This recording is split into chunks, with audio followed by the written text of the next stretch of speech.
আমি নিজের জীবনের ঘটনা থেকে বলছি আর কি। আমার ইন টোটাল 4 সন্তান। এক সন্তান আল্লাহ নিয়েছেন, এক সন্তান আল্লাহর কাছে আছেন, জন্মের পরেই আল্লাহ পাক তাকে নিয়েছেন আলহামদুলিল্লাহ। ইনশাআল্লাহ তার সাথে আমাদের জান্নাতে দেখা হবে ইনশাআল্লাহ।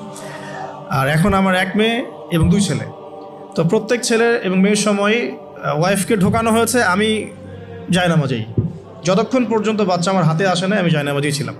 এবং আমি দেখেছি যে আল্লাহ যে আছেন, আল্লাহ যে মানুষের এত কাছে, আল্লাহ যে দোয়া কবুল করেন, শোনেন, মানে আমি হৃদয় থেকে উপলব্ধি করেছি। এই কথাগুলো তো বোঝানো যাবে না, এগুলো তো আমি কোনো দলিল বা প্রমাণ দিয়ে আপনাকে বোঝাতে পারবো না।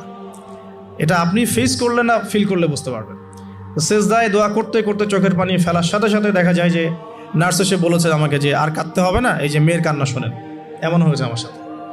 কারণ মানে স্ত্রীর যে প্রসব বেদনা, এটা দেখে কিন্তু স্বামী আসলে ঠিক থাকতে পারে না, তাদের প্রচণ্ড কষ্ট হয়। এবং এই কষ্টটা এই কারণেই হয়তো নবী সাল্লাল্লাহু আলাইহি ওয়াসাল্লাম বলেছেন, তোমার সবচেয়ে সেরা অধিকার পাওয়ার, মানে ভালো ব্যবহার পাওয়ার অধিকার রাখে তোমার মা, এরপর তোমার মা, তারপরেও তোমার মা, এরপর তোমার বাবা। তো মায়ের এই যন্ত্রণা শুধু মায়েরাই বুঝতে পারবে। তো আপনি যদি জান্নাত পেতে চান, মায়ের সেবা করেন, মায়ের খেদমত করেন, মাকে সন্তুষ্ট রাখেন, ইনশাআল্লাহ জান্নাত পেয়ে যাবেন ইনশাআল্লাহ।